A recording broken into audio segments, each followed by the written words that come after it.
Well, good afternoon, and thanks for joining us. My name is Mike Benner. I'm the Public Information Manager here at the Portland Police Bureau. We want to welcome all the assembled media, anyone who might be watching online streaming, and welcome our partners from across the metro area. As you see, there are quite a lot of them, and this is an extremely important weekend for all of us up here, as will be a high visibility DUII mission that's already started and will be going through the weekend. We have a number of speakers for you this afternoon. We'll be starting with Sergeant Ty Ingstrom from the Portland Police Bureau. Sergeant. Thank you, Mike. Appreciate it. Welcome, everyone. Thank you for being here. I'm Sergeant Ty Ingstrom. That's T-Y-E-N-G-S-T-R-O-M. I want to start out a little bit by kind of painting a picture of what we've been seeing throughout the metro area and the Northwest as a whole recently. Our numbers for fatal crashes and serious injury crashes are through the roof. The numbers of gun violence incidents and drug overdoses are also through the roof.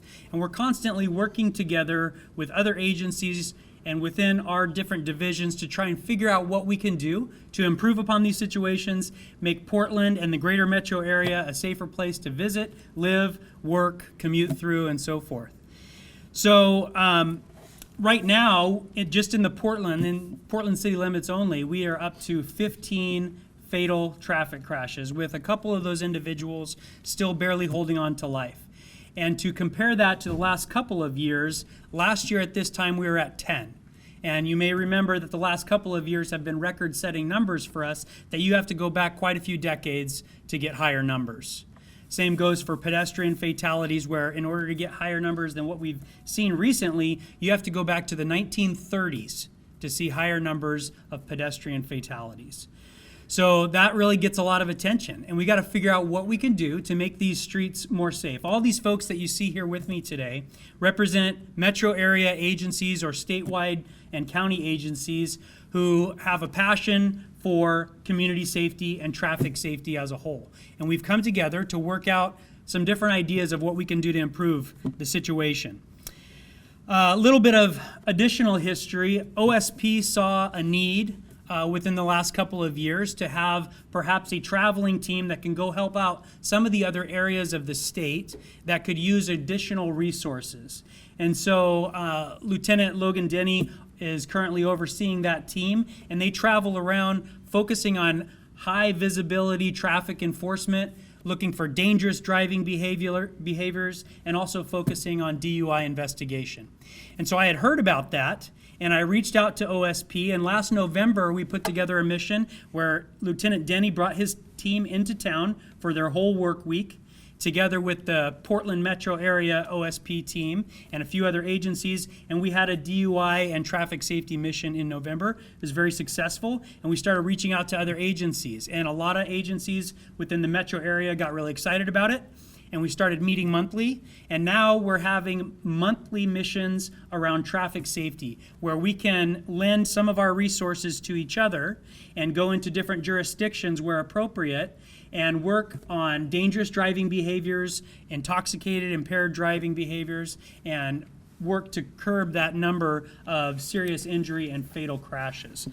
So some of those missions might be daytime missions with speed-related incidents. Our officers here in the metro area on a daily basis are getting people in excess of 100 miles per hour on our local freeways, up to 137 miles an hour I saw just the other day from one of my officers who sent me a picture of his LiDAR instrument, or his moving radar instrument. 137 miles per hour on our Portland metro roadways. So we tried to pick out a time when we could get everyone together for another larger scale mission, and it was pretty obvious that Portland has a lot of activity and also the surrounding cities around the St. Patrick's Day holiday. We have a couple of parades that my team is running this weekend. We have a huge run Sunday morning with the Shamrock Run. We have large events in Waterfront Park. Each of the surrounding cities also have their St. Patrick's Day events, and a lot of people choose to partake in alcohol and sometimes drugs during those events. And so we want to do what we can to make the roads more safe. So we've planned this event, and we have quite a number of agencies that are already participating starting today, some starting as early as yesterday. But just to paint a picture, so far involved in this group, which we've dubbed MATEC, which is MATEC, stands for Metro Area Traffic Enforcement Collaboration. So that's our group, and we are trying to work together to help each other. And so far, that's Portland Police Bureau, Washington County Sheriff's Office, Clackamas County Sheriff's Office, Multnomah County Sheriff's Office, Oregon State Police, TriMet Transit Police, Lake Oswego Police Department, Beaverton Police Department, Hillsborough Police Department, Oregon City Police Department, Milwaukee Police Department, Gresham Police Department, Molalla Police Department, Sherwood Police Department, Westland Police Department, and Canby Police Department. And there are others that are still evaluating and getting their command approval to participate in these events. When it comes to this weekend and what we plan on doing, the goal of MATEC is to work on what we refer to as the SOLID, which SOLID, which stands for speed, occupant safety, lanes, as in driving with your lanes the way you're supposed to be, impaired, and distracted driving. So we're focusing on those 5 behaviors which often lead to serious injury and fatal crashes. We have a core focus on preventing those serious injury and fatal crashes, and also watching out for other criminal activity that's happening within the area. Our key goal over this holiday weekend especially is to focus on alcohol and drug impaired driving. Obviously, with recent changes in laws, we've seen an uptick in drug use, and that translates to an increase in drug impaired driving as well. And so we have quite a few officers who are certified drug recognition experts that are out there ready to do those investigations for those that have been consuming drugs of various types. I wanted to also just take a moment to recognize those who are here with us in attendance, in case any of you have questions for them afterward. But from Portland Police Bureau, besides myself, we have Assistant Chief of Investigations Jeff Bell and Special Resources Division Captain Jake Jensen. From Washington County Sheriff's Office, we have Chief Deputy Al Roque, Commander Jim Wheaton, Lieutenant James Ugalich, Sergeant Josh Wilson. From Multnomah County Sheriff's Office, we have Chief Deputy Kerry Kerr, Captain Doug Asbo, and Lieutenant Jennifer Shobinashu. Clackamas County Sheriff's Office, we have Lieutenant Marcus Mendoza, Brian McCall from their PIO's office, Sergeant Ross Clemson, Sergeant Mark Griffith. OSP, we have Captain Kyle Kennedy, who is also their PIO if you have questions, Lieutenant Logan Denny, and Lieutenant Pat Husky, who oversees the Portland side of OSP.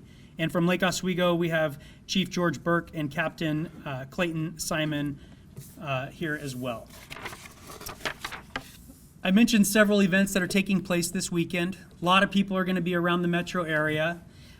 Portland has taken it upon themselves to work out an opportunity for people to take advantage of rideshare. On the City of Portland's website, there is a link to getting a discount on rideshare for this weekend. So we encourage people to find other ways of getting home. If you're going to come downtown or to some of the other events around the metro area, please plan accordingly. Don't drive after you've been drinking or consuming any kind of drugs or otherwise intoxicants. Find another way home. Okay? Get a ride, take rideshare, take a taxi cab, take the buses and Max. They're all operating.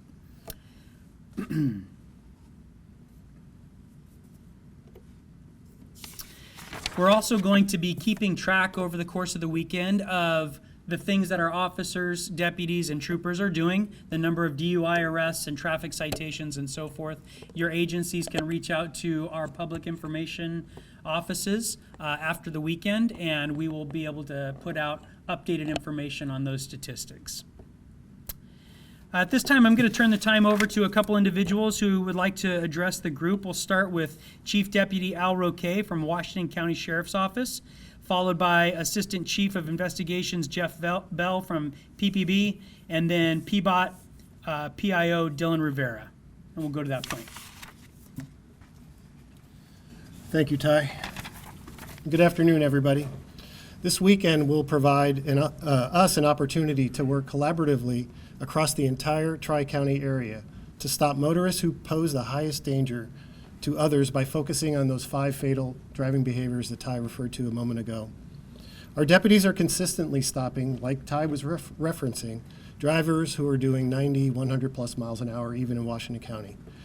Last year, our deputies responded to nearly 3,400 reported traffic crashes as a whole, and in Washington County alone, including our cities, we had the worst year in over 30 years for fatal crashes. We had 38 fatal crashes that resulted in 41 lives lost. Our crash reconstruction team had a record number of call-outs for the year, and those fatal and serious injury crashes that they investigate regularly involve these 5 highly dangerous, risky behaviors. Focus enforcements aimed at these driving behaviors are some of the best ways to combat this poor driving, prevent crashes, and ultimately save lives. We're excited to partner with the other agencies here in this collaboration because the safety and security of our community and our roadways is our top priority. And our community members share that top priority as well. Thank you very much. Assistant Chief. My name is Jeffrey Bell, Assistant Chief of Investigations with the Portland Police Bureau. First of all, I really want to thank all of our partners that are here with us. Obviously, these issues that impact traffic safety don't start and stop neatly at city or county boundaries, and so this is the kind of thing that we are much more effective when we all work together.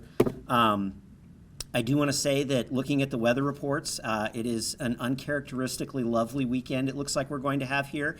There's going to be lots of fun stuff to do in and around Portland. We greatly encourage people to come down and enjoy everything that we have to offer. However, we want folks to be safe. And drunk driving kills thousands of people across the country every year, and it is entirely preventable. Sergeant Ingstrom already talked about some of the ways that it's entirely preventable. The City of Portland has partnered to offer some discounts on rideshare apps. Again, he mentioned public transportation, designated drivers. There are many ways in which drunk driving can be totally abated and prevented. Again, we just ask folks to come down, have fun, be safe. We would much rather have you take a Lyft or an Uber home than end up in jail or end up in the hospital because of drunk driving. So again, thanks to our partners, and thank you all.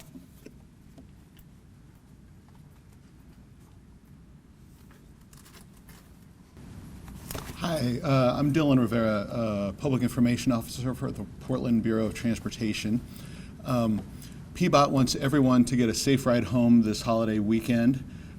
We know from the National Highway Traffic Safety Administration that St. Patrick's Day weekend is one of the deadliest weekends on the nation's roads. And we want everyone to be aware of that risk and to plan ahead so you can have a safe ride home. We've been working with our partners, taxi companies and Uber and Lyft, to offer discounts, and we're happy to offer discounts starting at 5 p.m. tonight through 3 a.m. on Monday morning. It's $20 off a taxi ride or $10 off an Uber or Lyft ride that starts in the city of Portland. And we want everyone to use these. Supplies are limited, but we expect to be able to provide hundreds, perhaps even thousands of rides using these discounts this weekend. Please make us sell out. Regardless of how you get home this weekend, we want you to have a safe ride. So that means plan to take public transit, plan to have a designated driver, plan to find a way to make sure you are not driving under the influence of alcohol or other drugs. Not only is this a dangerous weekend on the nation's roadways, it's alcohol and impairment from other drugs is a leading contributor to traffic deaths in the city of Portland. From 2017 to 2011, 69% of traffic deaths in Portland had alcohol or other drugs as contributing factors. And we know that in that same period, 430 people died or had life-altering injuries due to impairment contributing to that crash. So get a safe ride home this weekend. Go to the PBOT website, portland.gov, search for Safe Ride Home St. Patrick's Day 2024, and you'll find it. The codes for Uber and Lyft were posted this morning. We've also got a list of the participating restaurants and bars that are distributing those taxi coupons. Literally thousands of those taxi coupons will be available. Go to the website to see those partners. They're helping us help everyone get a safe ride home. And, we know, this may cost a little bit upfront this weekend. We're reviving this program, which we did more frequently during holiday weekends before the pandemic.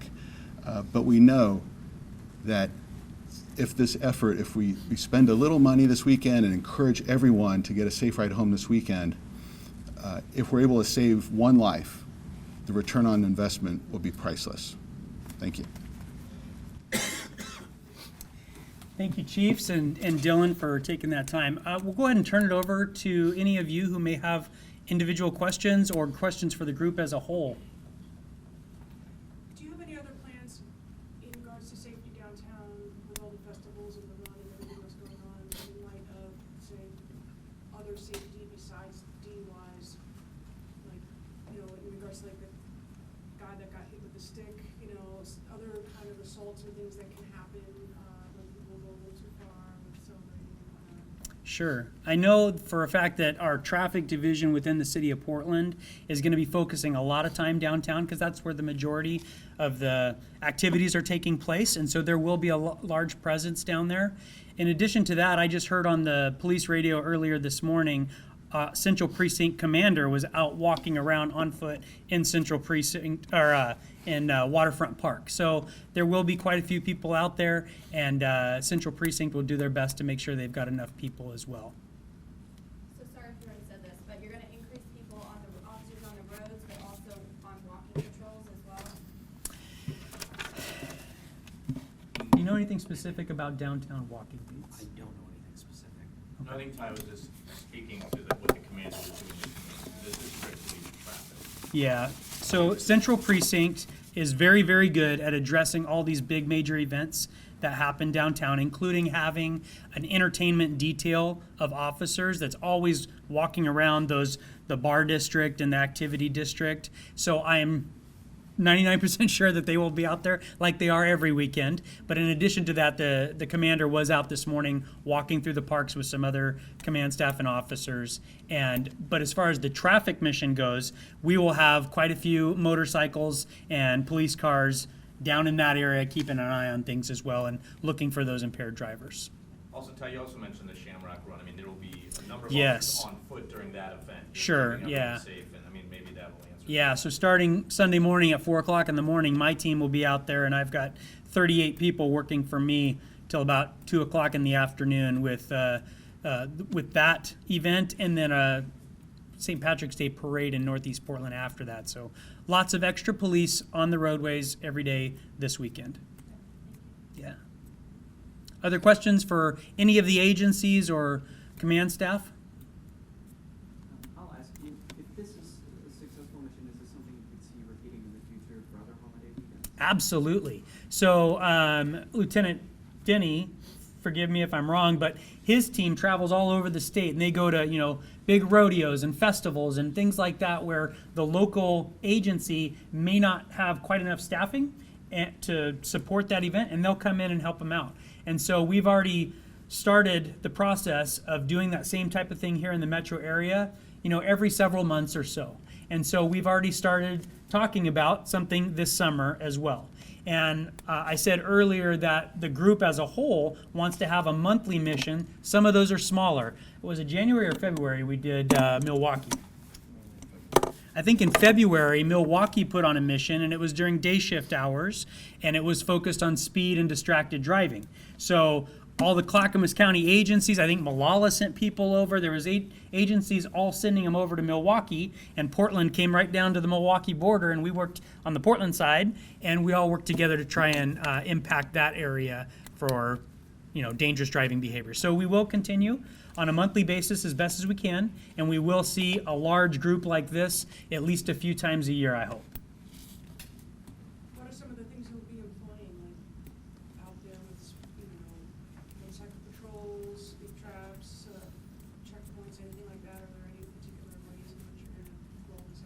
Yeah, so we have, do you have any idea how many people per day you have on your chart, about how many you put in there, maybe 30? Calculated, but we're close to 40. Yeah, about 40 people, in addition to what everyone else already has staffed for their normal shifts. We've got 30 or 40 extra that are coming in, and mostly, like I said, looking for those dangerous driving behaviors. So the things that catch our eye are those really fast speeders, or people that can't stay in their lane, things like that. So we'll be watching for those things. We have police cars, we have motorcycles. Oregon State Police also has portable intoxilizer machines to help speed up the process. So if we arrest somebody in a safe parking lot, they can bring a car over with the intoxilizer, do all that processing, get that person on their way, and be right back to the street, which really helps speed up the processing of impaired drivers, because that could take hours to get all that done, but that helps speed it up so that we can get right back out there on the street. Anything else? I'm going to leave you with one more thing. I'm going to kind of echo what Dylan said. I forgot to mention that stat, and I'm glad he brought it up. So to reiterate, in a 5-year look back, sometimes we're a little delayed on our years, so this is 2017 to 21, 5-year look back, 69% of deadly crashes involved alcohol and or drug impairment. And in that same period, 430 people died or suffered life-threatening injuries due to impairment. And in these crashes, 79% of them were also impaired. So that's a big stat. We want people to have fun, to be safe. Our family, our kids, our spouses, and everybody are out there on the roadways too.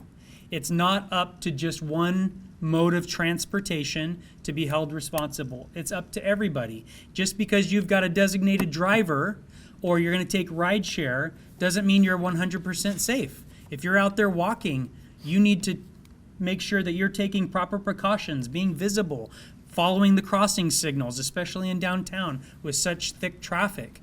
Make sure you're doing everything you can do in your chosen mode of transportation to get home safe at night.